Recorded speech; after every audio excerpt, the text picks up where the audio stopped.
Bienvenue sur Clapotis et bienvenue dans cet épisode consacré à l'œuvre intégrale La peau de chagrin d'Honoré de Balzac. Alors aujourd'hui, nous allons nous intéresser en particulier au personnage principal de cette histoire, qui n'est autre qu'à Raphaël de Valentin. L'idée de l'épisode, c'est de vous fournir des informations qui vont vous permettre d'exploiter, d'alimenter une dissertation possible sur justement l'œuvre La peau de chagrin, et on va essayer de structurer ces éléments-là pour qu'ils puissent prendre la forme apparente d'arguments que vous allez pouvoir insérer dans les différentes parties de votre essai de dissertation.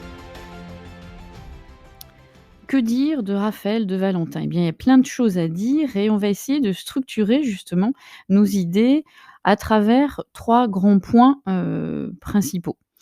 Tout d'abord, on va voir en quoi on peut considérer que ce personnage possède un nom programmatique. Ensuite, on verra qu'il contient et il possède toutes les caractéristiques d'un héros romantique. Enfin, on verra aussi en quoi on peut le considérer comme un héros tragique, digne des héros balzaciens.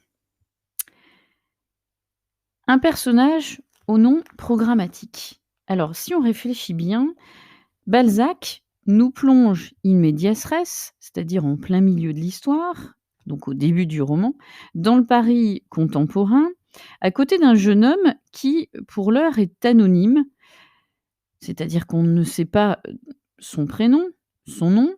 Il a l'air, et pas seulement l'air, désespéré, et il incarne déjà par ses traits et cette présentation, la génération de ceux que l'on a appelés justement, cette génération marquée par le mal du siècle, désespérés parce que nés trop tard dans ce siècle, qui est trop vieux. Donc on a déjà une impression justement d'un personnage, qui est plutôt, sombre, et le lecteur est d'emblée saisi par une double interrogation: qui est-il? Qui est ce jeune homme? Et qu'est-ce qu'il a bien pu vivre pour en arriver à être autant désespéré? Puisque quand on débute le roman, Raphaël n'est pas loin d'essayer de se suicider. Alors c'est au détour de la conversation qu'on découvre le nom du héros, Raphaël de Valentin. C'est pas innocent s'il s'appelle, de cette façon-là, et connaissant Balzac, pour ce côté très méticuleux dans le choix des noms de ses personnages, bien sûr, on pense à plusieurs hypothèses, envisageables. On peut penser tout d'abord au Raphaël biblique, l'ange, les 3 anges, les 3 archanges. Sauf que, on va rapidement découvrir que ce Raphaël, n'est pas un Raphaël et un ange aussi lumineux, que celui de l'épisode biblique. On peut penser aussi à Raphaël, le peintre italien, véritable génie de la Renaissance, mais notre Raphaël ne sera pas ce génie justement de la Renaissance, puisqu'il ne parviendra pas de son côté à déployer tout son talent. Et puis Valentin, on peut penser bien sûr à plusieurs hypothèses. C'est un cœur amoureux, mais on va vite se rendre compte que c'est un homme qui est voué au martyre. Et plus amusant, si on peut dire comme ça, si on va rechercher, hein, les étymologies du prénom et du nom, Raphaël, bien sûr, donc en référence à l'archange, c'est littéralement de par sa racine ou ses racines. La traduction, hein, de Raphaël, c'est Dieu guérit. Et on sait, après une lecture complète de l'œuvre, que Raphaël ne peut pas guérir. Il y a ce côté inéluctable. Et puis si on regarde Valentin, l'étymologie du mot, c'est celui qui, se porte bien, qui est vigoureux. Or Raphaël, justement, est marqué par, sa maladie qui est, une tuberculose, et on sait, d'avance, au-delà du pacte, hein, qu'il va sceller avec la peau de chagrin, que son sort est déjà scellé. Et donc, son prénom, son nom, annonce, et on peut affirmer de la sorte qu'il est en quelque sorte justement un héros au nom programmatique. Parce que prénom comme nom annonce déjà ce sort cruel qui va lui être imposé.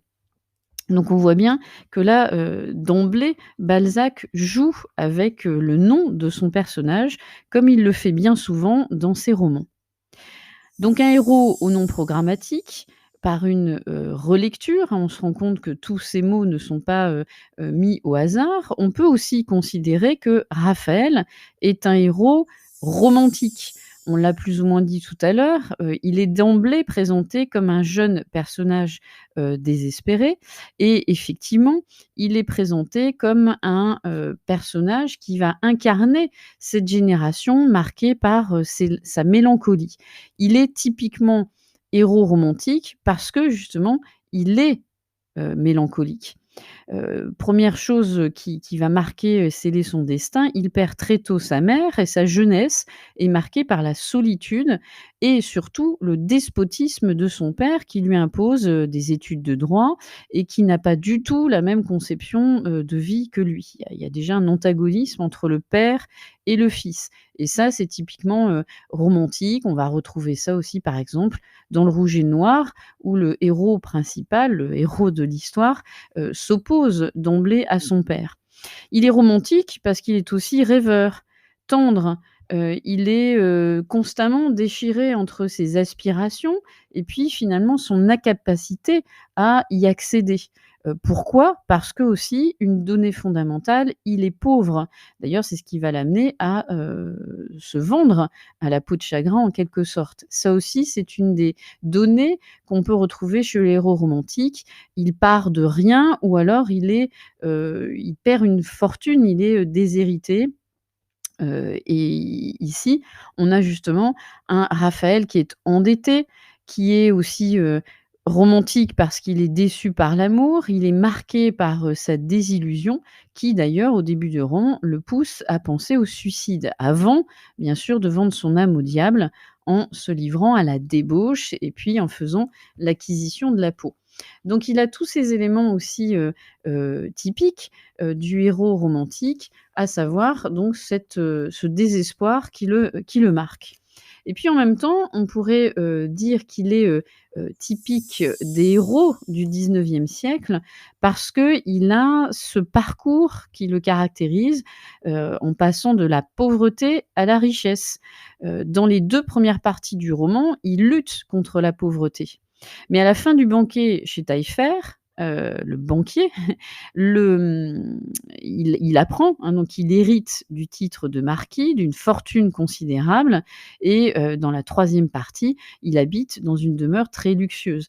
Donc il est typique aussi de ces héros du 19e siècle qui, heu, arrivent à se hisser dans la société en partant d'un statut, extrêmement pauvre et ça aussi, on va c'est une des composantes, hein, du héros au 19e siècle. Donc on connaît, une ascension, du personnage, mais quelque part, on sait d'avance qu'il va être marqué par une sorte de fatalité et c'est ce qui en vient à dire qu'aussi, au-delà d'être un héros ou non programmatique, d'être un héros romantique, Raphaël est aussi un héros presque tragique. Alors sans faire, l'anachronisme avec le héros tragique du XVIIe siècle, donc le héros classique. À sa manière, Balzac invente un personnage tragique parce que dès le début du roman, comme on l'a indiqué par la symbolique de son nom, il est marqué par la mort. Il, on peut s'intéresser à quelque chose de typique chez Balzac, vous le savez sans doute, les personnages balsaciens ont toujours un état civil. C'est-à-dire qu'on découvre toujours les personnages, par, aussi leur statut et leur physique. Il ne faut pas oublier que Raphaël, au début du roman, a 26 ans. Et physiquement, il est, caractérisé par une sorte de grâce efféminée, il a une certaine noblesse, de par son visage, sa blondeur, sa pâleur et il est, au premier abord, marqué par un physique avantageux. Mais très rapidement, on se rend compte, au gré des pages, qu'il est, caractérisé par un contraste entre la jeunesse de son visage et l'image de la mort qui s'en dégage. À plusieurs reprises, vous avez des petites allusions, justement, dans le roman qui montrent, hein, cette presque antagonisme, cette, opposition entre son physique jeune, mais aussi le fait qu'il porte en lui, la mort. En effet, Raphaël est tenté par la mort puisqu'au début du roman, il songe donc au suicide et puis, la peau de chagrin ensuite lui montre constamment la mort à venir. Il y a presque comme une épée de Damoclès, qui est au-dessus de sa tête et puis, la mort est omniprésente puisqu'il tombe malade et va mourir après une longue agonie. Alors, il est, considéré en cela, quelque part, comme un héros tragique parce qu'il a comme une sorte de malédiction, qui s'impose, à lui. Il y a comme une sorte de fatum, de fatalité, qu'il ne pourra pas contrecarrer, de par, cette peau de chagrin qui, à sa manière, est la réalisation de la malédiction de l'antiquaire, hein, qui lui a dit, souvenez-vous: «Après tout, vous vouliez mourir, eh bien votre suicide n'est que retardé». Donc par tous ces éléments, on voit bien la richesse du personnage, on voit bien aussi, qu'il est doté de plusieurs caractéristiques que vous pourrez d'ailleurs, exploiter dans une dissertation qui, imaginons, pourrait être exclusivement centrée sur son personnage. Bien sûr, il faudra vous appuyer sur des éléments précis dans certains chapitres. N'oubliez pas que l'infographie qui accompagne cet épisode vous donne un petit peu plus aussi de précision quant à l'évolution du personnage au gré de l'histoire et puis n'oubliez pas donc, justement de vous constituer une petite batterie, de citations qui permettrait d'alimenter votre argumentation. Voilà, j'espère que ces quelques éléments vont vous donner des trames de réflexion à approfondir bien sûr, pour votre, réflexion, personnelle, potentiellement pour l'épreuve écrite. D'ici là, je vous dis à très bientôt pour d'autres épisodes sur Clapotis.